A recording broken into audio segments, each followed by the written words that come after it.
E aí, pessoal, tudo bem? Prazer, meu nome é Lucas.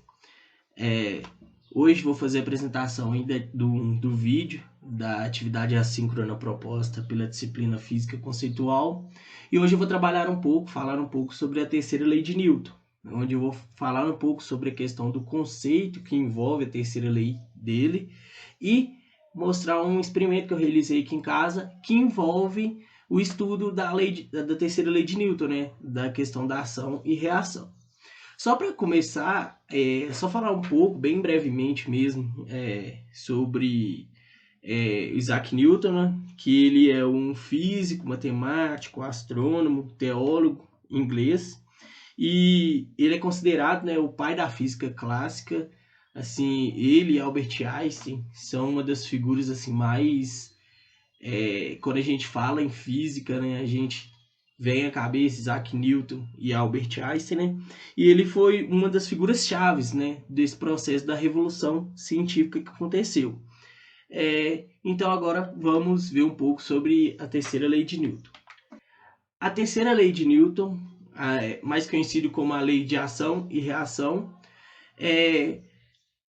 a terceira lei de Newton ela pode ser vista, né, compreendida por vários fenômenos que acontecem na natureza. E então vamos entender um pouco mais da parte conceitual da terceira lei de Newton, que a partir dela a gente pode começar a observar vários fenômenos na natureza que a terceira lei de Newton, a lei de ação e reação, está aplicada, ok? Então, falando uma parte mais conceitual da terceira lei de Newton, a de ação e reação, sempre que um objeto exerce uma força sobre outro objeto, o outro objeto exerce uma força igual e oposta sobre o primeiro objeto.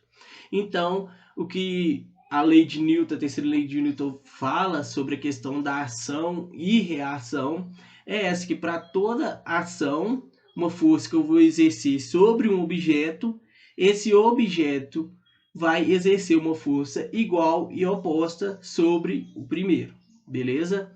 E para cada ação existe sempre uma reação de mesmo módulo e orientação oposta. Não importa qual das forças chamamos de ação e qual de reação. E tem outro fator importantíssimo que quando eu vou falar da terceira lei de Newton, elas vão sempre surgir em pares, porque para toda ação vai me gerar uma reação. Então, vão sempre serem apresentadas em pares, ok? Então, aqui um exemplo do nosso cotidiano, né? O ato de pregar um prego sobre uma madeira, por exemplo.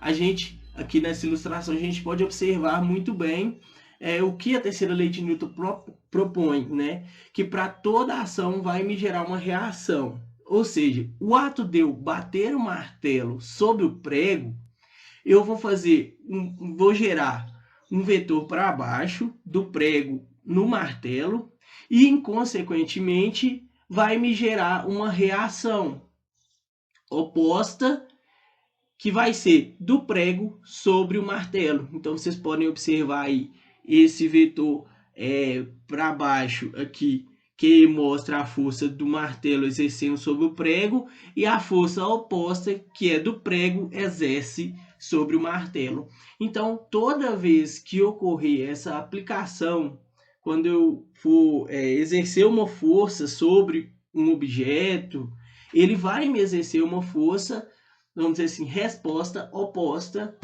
também, beleza? Falar um pouquinho aqui também sobre a questão do peso e normal, que é nada mais nada menos que a relação que existe, né, de peso devido à gravidade. Então a Terra nos atrai e como um vetor resultante de reação, né, vai ser com que a gente atrai a Terra. Então a gente todo momento está exercendo, né, a terceira lei de Newton, de ação e reação, que o peso é devido à nossa gravidade, que faz com que a gente seja atraído pela Terra, e o oposto também ocorre, que a gente atraia a Terra. Então, por isso, nessa ilustração aí, a gente pode observar esses dois vetores aí, né? Vetores de força igual, só que de sentidos opostos. O mesmo exemplo aí da questão da força-peso aí, que eu falei anteriormente, que vai fazer com que há essa atração da Terra, da gente atraindo a Terra e a Terra atraindo a gente. Então, isso faz com que a gente fique, dizer assim, a grosso modo, preso junto à Terra, né? A questão da órbita mesmo dos satélites, ela vai ser por conta disso que vai haver uma força de atração entre a Terra e o satélite entre a Terra. Então, por isso que faz com que o satélite fique em órbita ao redor da Terra e, tipo, se não saia dessa órbita e vai tipo vagando pro espaço, né? A própria Lua mesmo existe a força, né, da gravidade, a questão de força-peso, que há essa atração da Terra sobre a Lua e da Lua sobre a Terra, gerando esses dois vetores de força igual e sentido oposto, que vai fazer com que a Lua orbite em volta da Terra, né? E o fator também é o vetor resultante, vamos dizer assim, da Lua tentando atrair a Terra, ela vai causar uma resultante, que é a questão das marés, né? Que a gente, quem aí é de cidade praiana e tal, vai conseguir observar isso melhor, beleza? Então, para o experimento que eu realizei aqui em casa, eu vou falar aqui só dos materiais que eu utilizei rapidão, que foi o intuito do meu experimento é furar um coco utilizando uma bala de iogurte, aquelas balas Sete Belo. Então, eu utilizei, né, a bala Sete Belos, eu utilizei duas e eu vou conformando essas duas balas até elas ficarem meio que nesse formato de um cone. Aí, o coco verde, né, porque a intenção é furar ele. E agora Experimento eu vou passar o envolvendo a vídeo terceira que lei de eu, Newton, que eu furando o fiz aqui em coco casa com aqui, uma bala demonstrando como de furar o coco iogurte com uma bala bala sete belo. de iogurte, uma bala Sete Belo. E após eu vou falar um pouco sobre a atuação, né, da terceira lei de Newton nesse experimento. Como vocês podem ver, a execução do experimento, né, furando a bala, furando o coco com uma bala de iogurte, bala Sete Belo. Que agora vai passar em câmera lenta, o vídeo um pouco mais em câmera lenta, mas só falar antes da execução do vídeo para poder compreender onde as forças estão sendo atuadas aí nesse experimento, a força de ação e reação. Quando eu exerço uma força, além da força peso e a normal que já existe, né, devido à gravidade, eu vou bater em direção à bala de iogurte, bala Sete Belo, o coco. Então eu vou gerar uma força do coco sobre a bala e como elas trabalham em pares, ela vai me gerar uma força resultante, só que de sentido oposto, da bala sobre o coco.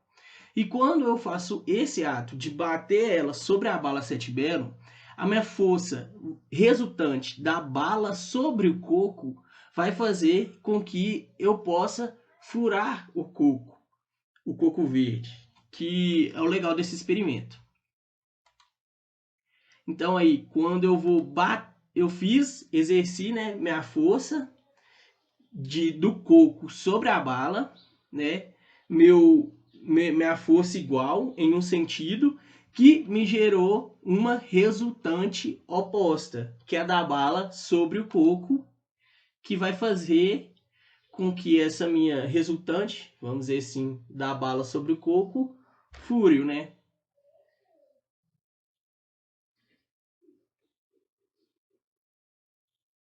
Aí está a execução do... E eu aproveitei a água, viu, gente?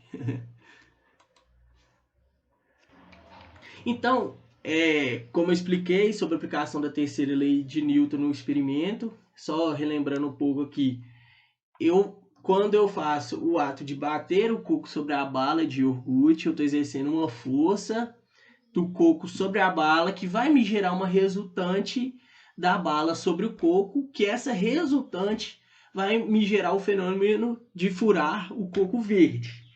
E tem outro fator que vai interferir, que é a utilização do coco verde. Por que eu utilizei o coco verde? Porque o coco verde ele é envolvido por essas fibras, vamos dizer assim, em volta da castanha do coco.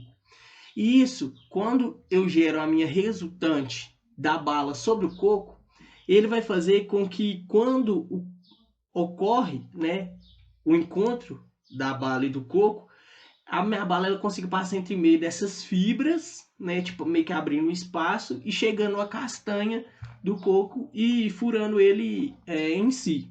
Só que se eu for realizar esse experimento só com a castanha do coco, esse experimento já não vai ser bem sucedido, porque a minha, vamos chamar assim, de minha força resultante da bala sobre a castanha do coco não vai ser o suficiente para furar o coco. Essa força não vai ser suficiente para furar a castanha do coco.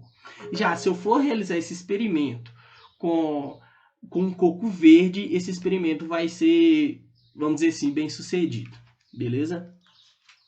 Então, eu vou falar aqui só de algumas aplicações, né, do dia a dia, assim, que a gente vê sobre a terceira lei de Newton, que é a questão de lançamento de foguetes, né, que vai, quando está havendo a combustão para propulsão, né, do foguete, a gente pode observar, né, que vai haver essas forças, essa força de ação e de reação que vai fazer com que o foguete seja lançado, né, para o espaço. O próprio ato de chutar a bola, né, eu vou exercer uma força sobre a bola e ela também vai me exercer uma resultante. Aí está aplicada a questão da ação e reação, lembrando que elas vão sempre trabalhar em pares e vai formar uma força igual, só que de sentidos opostos, beleza? Um outro fator, né, que a gente pode observar a terceira lei de Newton é quando a gente leva uma bolada, a gente pode perceber, né, que existe a questão dos vetores, né, que existe um vetor força da bola sobre o rosto do homem e do rosto do homem sobre a bola, né, gerando esses dois vetores. Então, quando a gente for levar uma bolada aí, lembre da terceira lei de Newton.